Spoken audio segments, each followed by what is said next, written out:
Ukrainian officials have said that a Russian missile slammed into a cafe and a grocery store in a village in the Kharkiv region. The attack has killed 51 people.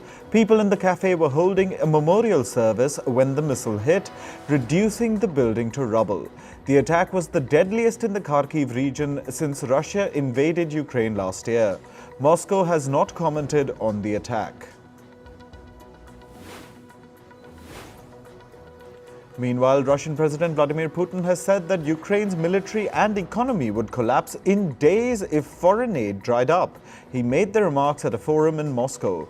Putin added that Ukraine has lost over 90,000 men since the beginning of the war. His comments come amid political turmoil in the United States. On Saturday, the US passed a new temporary spending bill that did not include aid for Ukraine. This has raised fears that further funding for the Ukraine war was in danger. The US government has said it will build more walls along the US-Mexico border. This is to reduce the record number of migrant crossings in recent years. US President Joe Biden's administration will use Trump-era funds to build the walls. Biden said that he tried to get the US Congress to reallocate the fund, but he didn't succeed. He added that there was nothing more he could do. This marks a reversal in Biden's migration policies. Meanwhile, top US officials have said that they will resume deporting migrants from Venezuela. The Venezuelan migrants will be sent back to their country even as arrivals continue to mount. The announcement came as top Biden administration officials met with their counterparts in Mexico, which is the key transit country for migrants. Republican presidential candidate Vivek Ramaswamy's campaign has said that two protesters ran their vehicle into his car. This was during a campaign in the US state of Iowa. Ramaswamy was not in the car when it happened. It is unclear whether the crash was intentional or not. A man who was convicted of a mass shooting in a New York subway train has been sentenced to life in prison. In April 2022, Frank James set off smoke bombs on a crowded subway train and then killed 10 people. Earlier this year, he pleaded guilty to 10 counts of terrorism and weapons charges. The attack was one of the most violent among a string of mass shootings that the US has witnessed in recent years.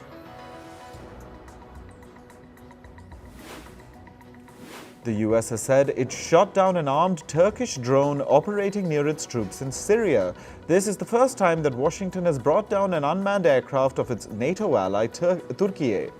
Meanwhile, a Turkish defense ministry official said that the drone did not belong to the Turkish armed forces.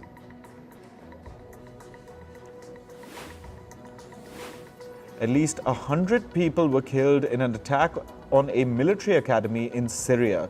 This was after drones bombed the site minutes after Syria's defense minister left a graduation ceremony there. The Syrian defense ministry has said both military personnel and civilians were killed in the attack. They have blamed terrorists for the bombing but did not specify any organization.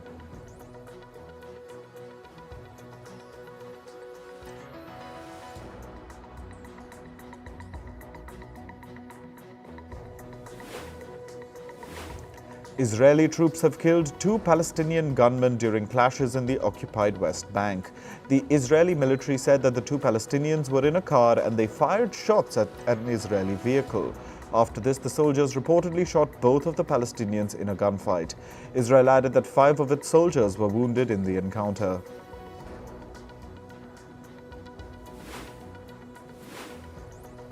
French President Emmanuel Macron has denounced Azerbaijan. This is for its military operation in the disputed Nagorno-Karabakh region last month. Macron said, and I quote, "Azerbaijan seems to have a problem with international law." But he added that sanctions against Azerbaijan would be counterproductive at this point.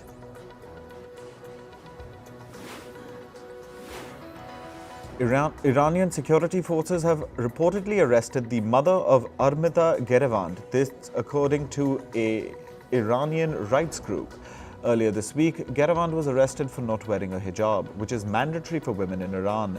The 16-year-old collapsed following a confrontation with agents in the Tehran metro and is still in critical condition. Iran's judiciary denied the report by the rights group. They have also denied reports that Gerevand was injured. In climate news, the government of Malaysia has urged its neighbours Indonesia to take action on smog and haze. This is after Malaysia's capital Kuala Lumpur recorded poor air quality due to smoke from fires that are burning in Indonesia. Meanwhile, Jakarta has denied that any smoke has drifted from their borders towards Malaysia.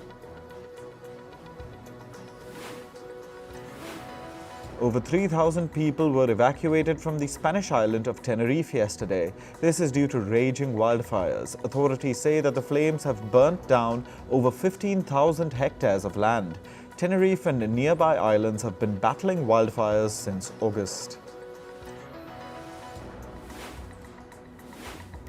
France's famous peak, Mont Blanc, is witnessing some of its lowest levels of snow in 22 years.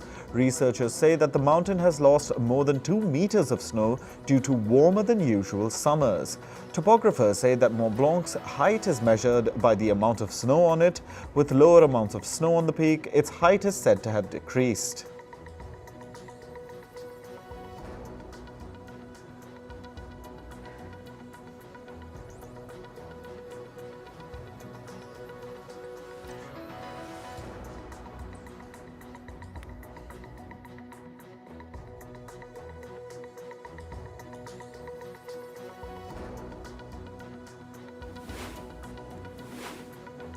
People in Western Europe are noticing the effects of climate change.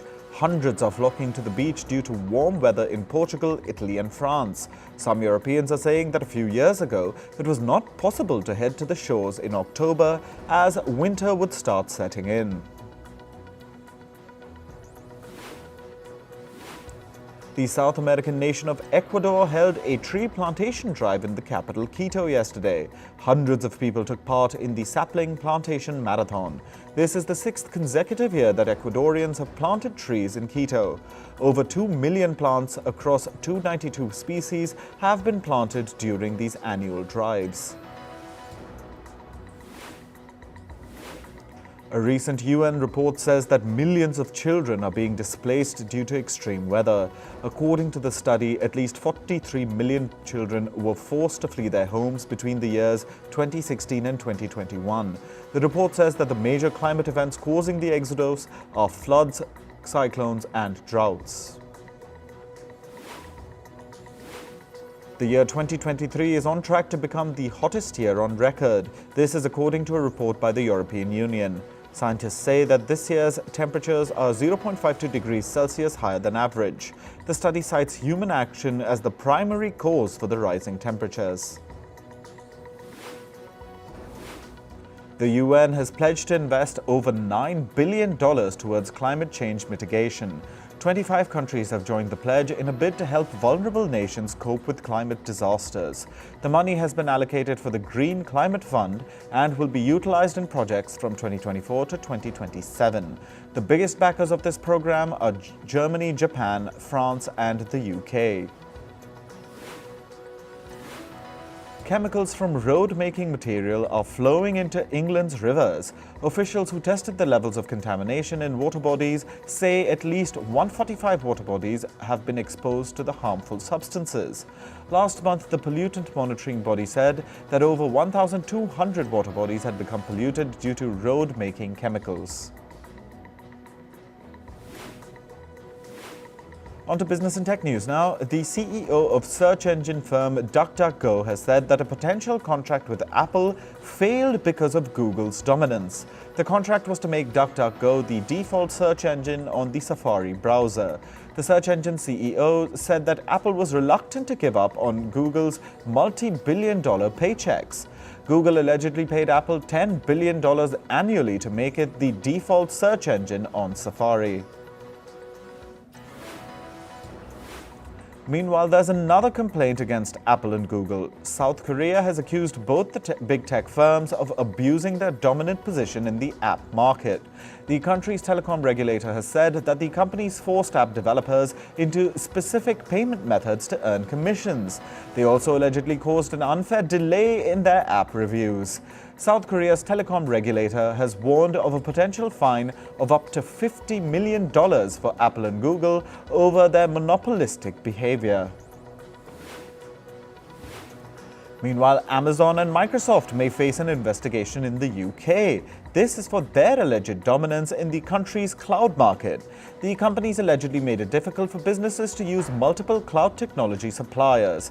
This is according to a study by Britain's media regulator, Ofcom. Subsequently, Ofcom has asked the UK's antitrust authority to investigate Amazon and Microsoft. The West African country of Senegal has refused to lift a ban on the social media app TikTok. This is until TikTok agrees to the country's demands. Senegal has demanded that the company sign an agreement to create a mechanism to remove accounts. In August, Senegal blocked access to the video sharing app. It said that TikTok was being used to distribute hateful messages in the country. Reports say ChatGPT maker OpenAI is exploring making its own artificial intelligence chips. The company has not yet decided on a concrete plan, but its options could include a potential acquisition. This comes as ChatGPT gained immense popularity since its launch last year. Ever since, chip companies like Nvidia have rushed to produce AI chips. AI chips are specifically designed to make building AI systems such as ChatGPT faster and cheaper. British lawmakers have called for a pause on the use of live facial recognition surveillance in the country's streets. This comes after the UK's Crime and Policing Minister suggested catching criminals using biometric surveillance. The use of the technology has long been criticised by activists in the UK. General Motors has made a counteroffer to the striking employees of America's United Auto Workers Union. This is to end the strike that began last month against the Detroit 3 automakers. The Detroit 3 automakers include Ford, GM, and Stellantis. Separately, the union's president, Shawn Fain, is also due to provide an update on the ongoing strike tonight. Chicken prices at US grocery stores have hit record highs. They're likely to stay elevated.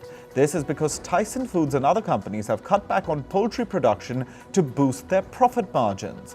Earlier this year, Tyson closed 6 of its US chicken plants to reduce costs. Now the company is looking to tighten its supplies to enhance its revenue. Taiwan's government has opened an investigation into 4 companies. The companies reportedly conducted business with firms linked to China-based tech firm Huawei. The island says that it will investigate if the firms adhered to their initial investment agreements. The companies could face a fine of more than $700 million for breaches. Taiwan is also considering new and tighter rules for its technology sector. Reports say drug maker Sanofi is exploring a potential acquisition of cancer drug maker Mirati Therapeutics. Deliberations are ongoing and there is no certainty they will result in an agreement.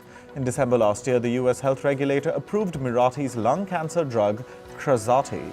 It's an oral drug that treats adults with advanced lung cancer. Ahead of that, in November, reports said that Mirati was drawing takeover interest from large pharmaceutical companies without naming any specific firm.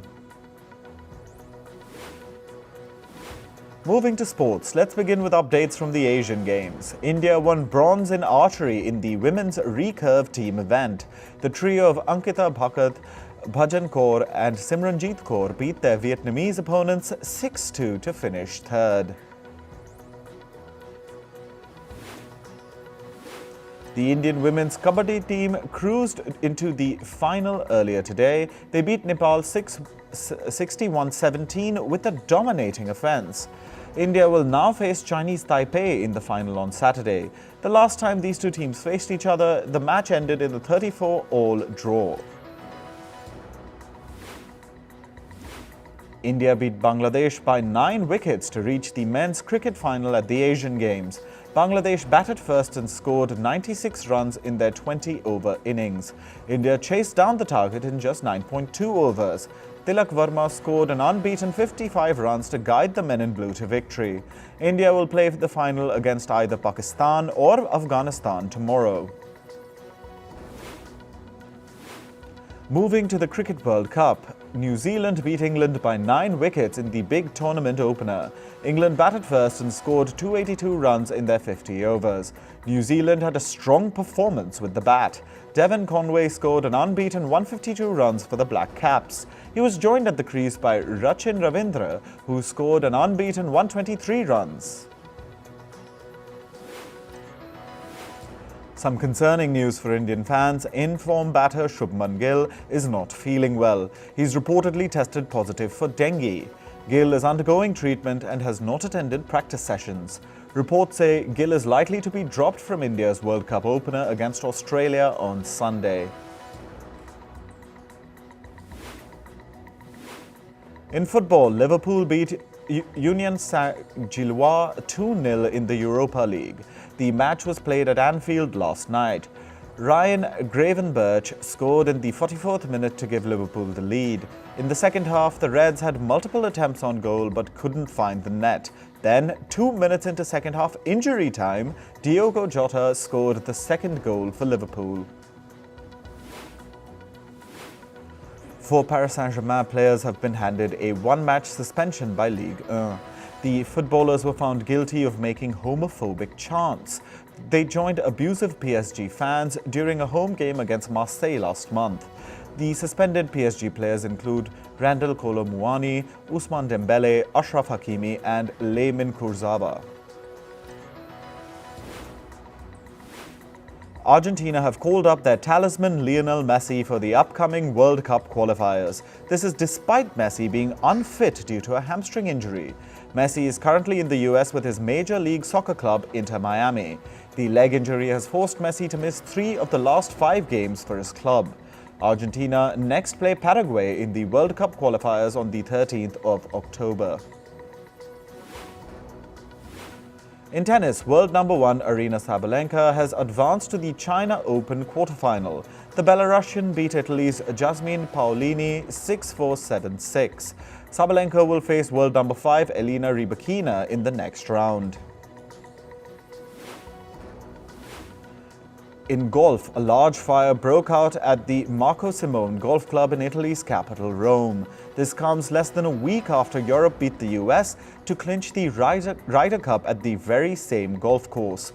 Officials from Ryder Cup Europe say there were no casualties. However, they added that a golf hut was burnt down. In entertainment news, American actor Anne Hathaway hopes the Hollywood actors' strike is resolved soon. She expressed this during a screening of her film, She Came to Me. Hathaway could only attend the screening because of an interim agreement with the striking Hollywood Actors Union. The union is currently still in negotiation with Hollywood studios for a better pay deal for actors. American model and actor Paris Hilton's memoir is set to become a TV series. A studio representative has confirmed the acquisition of the rights. Hilton is also expected to serve as the show's executive producer. Her book, titled Paris the Memoir, was released in March this year. Canadian actor Pamela Anderson opted for a makeup-free look at Paris Fashion Week. Anderson revealed that there wasn't a pre-planned decision. She described going makeup-free as a form of freedom, saying she feels happiest in her own skin. American actor Jessica Lange says she's considering retiring from Hollywood. The actor said that creativity is now secondary to corporate profits. Lange feels that the artists and filmmaking are diminishing. She says she wants to slowly phase out of films.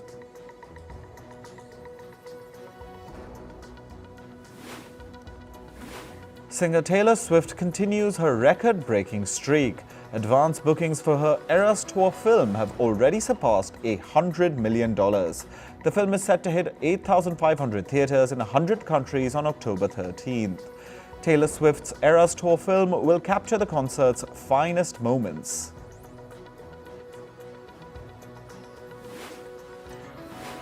A new comic book about American singer Billie Eilish is on the horizon. The publication is part of a series celebrating female empowerment. The comic will trace Billie Eilish's journey from a young dancer to a globally acclaimed singer.